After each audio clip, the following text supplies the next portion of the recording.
Bonjour à toutes et à tous pour une nouvelle vidéo sur notre série d'Hernani.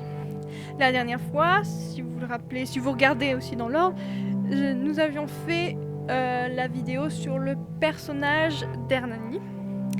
Cette fois-ci, nous allons nous pencher sur le personnage de Donia Sol, qui est d'après moi le deuxième personnage le plus important de l'histoire après Hernani.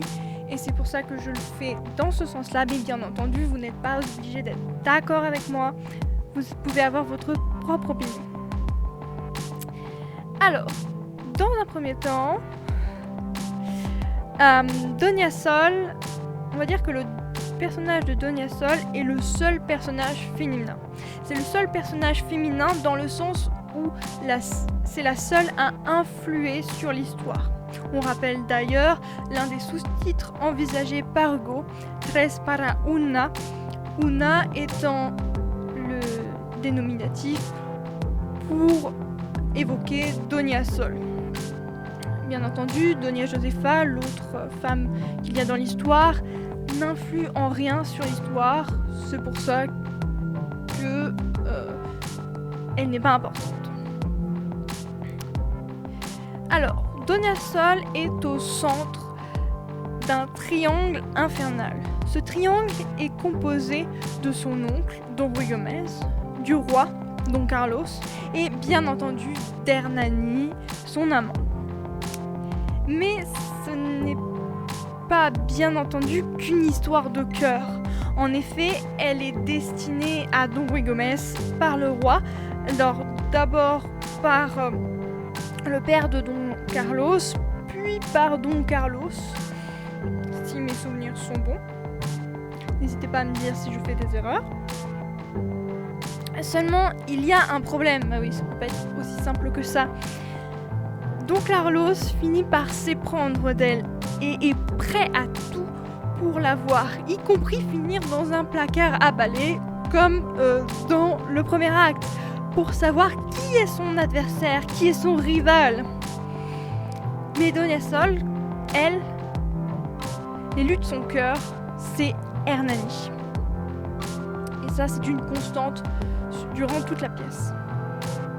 Tous ces hommes autour d'elle, sauf Hernani bien entendu, la traitent en réalité comme un simple objet de son désir parce qu'il est le roi pour Don Carlos ou parce qu'on l'a donné, on l'a promise, et ça vient d'un ordre du roi, pour Don Ruy Gomez. Mais rappelons qu'à l'époque où se passe la pièce, c'est tout à fait normal, c'est même un fait commun, mais c'est quand même un fait moins commun durant l'époque d'Hugo, même s'il y a toujours quelques choses pareilles. Elle se fait donc dominer par les hommes aussi bien dans l'histoire, mais aussi dans la construction même de la pièce. Parce que, rappelons-le, les 3 premiers actes de la pièce sont au nom de ces 3 hommes. Et il n'y a aucun acte dans cette pièce qui est au nom de Donia Sol ou particulièrement centré sur elle.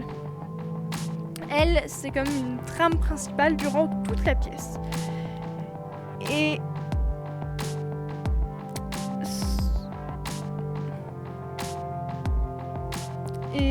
c'est aussi cette rivalité, mais elle est quand même au centre, comme je disais, de cette trame principale, cette rivalité amoureuse du malgré elle, et qui fait pas mal de raffus.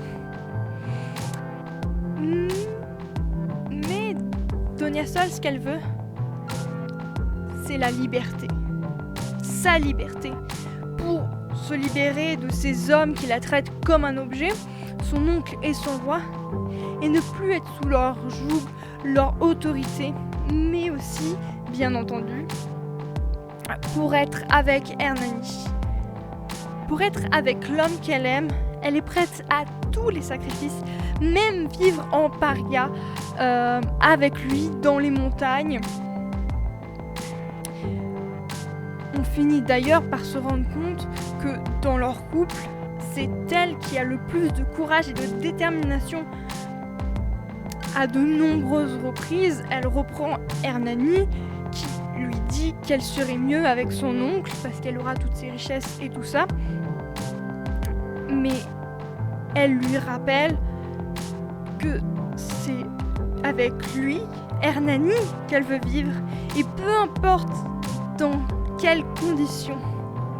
Elle l'incite même à partir à de nombreuses reprises avant qu'il ne soit trop tard pour elle, et même si à chaque fois ils sont interrompus. Et dans cette mécanique, on peut dire qu'elle veut partager sa vie avec lui, jusqu'à la mort. C'est d'ailleurs pour ça que durant l'intégralité de la pièce, le thème de la mort est très présent. Par exemple, elle dit à Hernani « Souviens-toi que si tu meurs, je meurs à l'acte 2, scène 4. » Ou encore à l'acte 3, scène 1, alors qu'elle apprend la rumeur de la mort d'Hernani, elle s'écrie « Quoi sans moi, Hernani ?» Puis elle enchaîne sur des habits de deuil. Le jour même de son mariage avec son oncle, donc demande des habits noirs alors qu'elle devrait avoir des habits blancs. Donyasol va d'ailleurs prendre le poignard, d'abord à l'acte 3, scène 4, dans les poires, je pense, de tuer Don Ruy Gomez pour ne pas avoir à l'épouser. Puis à l'acte 3, scène 6, pour pouvoir tuer quand même le roi s'il lui fait quelque chose.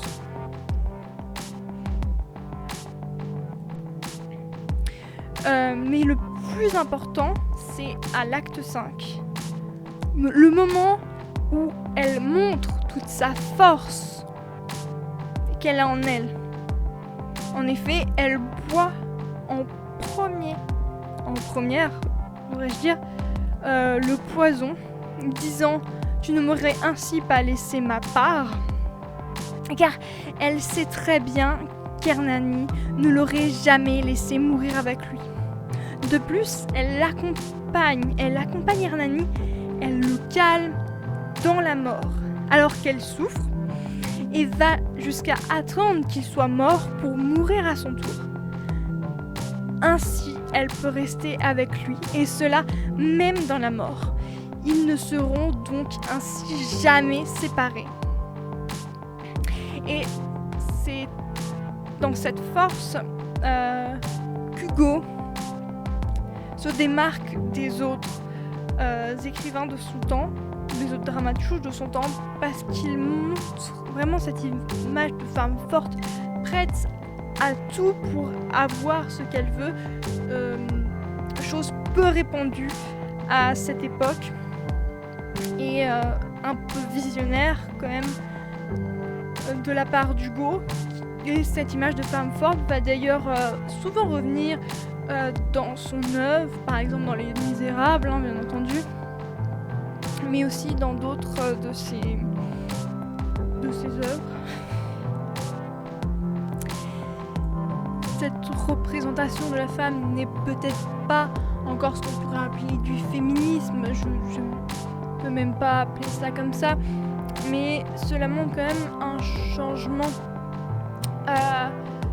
dans la représentation de la femme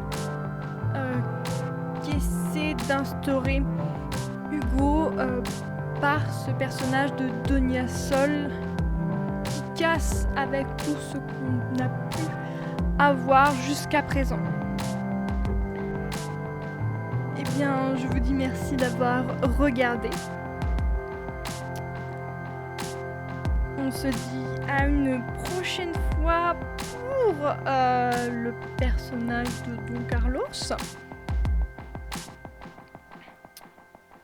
N'hésitez pas à vous abonner pour suivre la sortie des épisodes qui sortent quand je peux, quand j'y pense surtout. N'hésitez pas à mettre un pouce bleu, à me dire en commentaire s'il y a des choses qui ne vont pas, que je peux améliorer. Et je vous dis encore merci d'avoir regardé jusqu'au bout. Et à une prochaine fois. Au revoir.